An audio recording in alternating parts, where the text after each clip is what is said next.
I got so much motherfucking design on right now. Break it down, bring it back, make it clap. I got 3 old thoughts, new block, where that day. Bitches on my line, and you know Subscribe, like, and share. Pasar modal konvensional dan pasar modal syariah 2.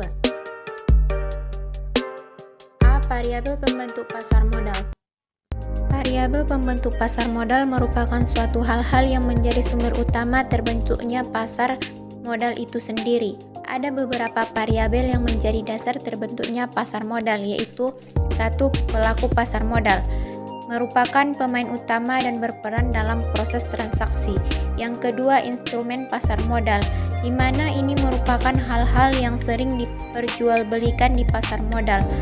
Tanpa adanya instrumen pasar modal sendiri, suatu pasar modal tidak akan bisa berjalan.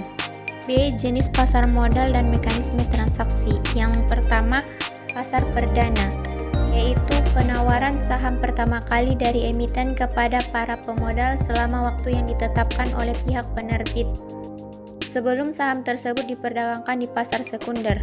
Yang kedua, pasar sekunder, yaitu tempat terjadinya transaksi jual beli saham di antara investor setelah melewati masa penawaran saham di pasar perdana dalam waktu selambat-lambatnya 90 hari setelah izin emisi diberikan kepada efek tersebut. Harus dicatatkan di bursa efek. 3. Mekanisme transaksi pasar modal. Berdasarkan prosesnya, urutan transaksi perdagangan saham dan efek lainnya di BI dapat dijelaskan sebagai berikut. A. Menjadi nasabah di perusahaan efek. B. Order dari nasabah. C. Diteruskan ke floor trader. D. Masukkan order ke JETS. E. Transaksi terjadi mindset. F. Menyelesaikan transaksi sentimen. C. Instrumen pasar modal. 1. Saham, penyertaan modal dalam pemilikan suatu perseroan terbatas atau yang biasa disebut emiten. Yang kedua, obligasi syariah atau suku, merupakan Dewan Syariah Nasional dan Majelis Ulama Indonesia atau MUI. Obligasi syariah didefinisikan dalam Fatwa Nomor 32 atau DSN MUI _9 berbunyi seperti ini.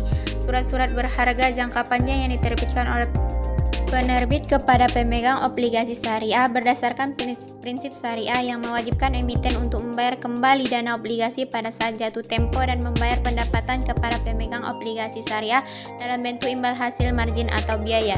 Yang ketiga, reksadana syariah, yaitu reksadana yang menjalankan semua kegiatannya sesuai dengan prinsip syariah, baik akad yang digunakan antara pemilik modal dengan manajer investasi ataupun antara manajer investasi atau wakil pemilik modal dengan pengguna investasi.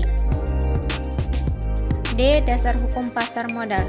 Sebagaimana bagian dari sistem pasar modal Indonesia, kegiatan di pasar modal yang menerapkan prinsip-prinsip syariah juga mengacu pada Undang-Undang Nomor 8 Tahun 1995 tentang pasar modal. Berikut peraturan pelaksanaannya. Bapepam LK selaku regulator pasar modal di Indonesia memiliki beberapa peraturan khusus berkaitan dengan pasar modal syariah sebagai berikut.